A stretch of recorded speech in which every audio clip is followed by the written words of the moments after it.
Driving school ഉടമയെ ക്രൂരമായി മർദ്ദിച്ച സഹോദരങ്ങൾ അറസ്റ്റിലായിരിക്കുന്നു. ഡ്രൈവിംഗ് പഠിച്ചതിന്റെ ഫീസ് ചോദിച്ചതിനാണ് ഉടമയ്ക്ക് മർദ്ദനമേറ്റത്. ഉടമയുടെ വീടിന് സമീപമായിരുന്നു ഈ ആക്രമണം നടന്നത്.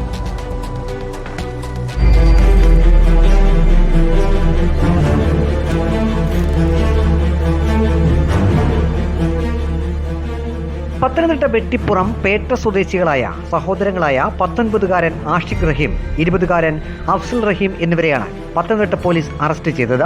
ഡ്രൈവിംഗ് സ്കൂൾ ഉടമ പത്തനംതിട്ട പേട്ട സ്വദേശി സലീം മുഹമ്മദ് മീരയ്ക്കാണ് മർദ്ദനമേറ്റത്. പ്രതികളുടെ അമ്മ സലീമിന്റെ ഉടമസ്ഥതയിലുള്ള ഡ്രൈവിംഗ് സ്കൂളിൽ ഡ്രൈവിംഗ് പരിശീലനം നടത്തിയിരുന്നു. ഫീസിന്റെ ബാക്കി ഗഡു തരണമെന്നാവശ്യപ്പെട്ട് സലീം വീഡിയോ കോൾ ചെയ്തതിൽ പ്രകോപിതരായാണ് പ്രതികൾ ക്രൂരമായി മർദ്ദിച്ചത്.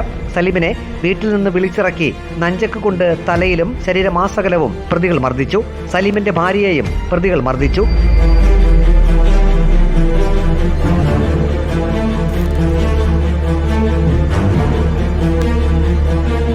സലീമിനെ പത്തനംതിട്ട ജനറൽ ആശുപത്രിയിൽ പ്രവേശിപ്പിച്ചു. സലീമിന്റെ മൊഴി പോലീസ് രേഖപ്പെടുത്തി. പ്രതികളെ പത്തനംതിട്ട തൈക്കാവിൽ നിന്നും പോലീസ് പിടികൂടി. രണ്ടാം പ്രതി അഫ്സൽ പത്തനംതിട്ട പോലീസ് സ്റ്റേഷനിൽ മുമ്പ് രജിസ്റ്റർ ചെയ്ത 2 കേസുകളിൽ പ്രതിയാണ്. പ്രതികൾ ആക്രമണത്തിന് ഉപയോഗിച്ച ആയുധം കണ്ടെത്താനായില്ല.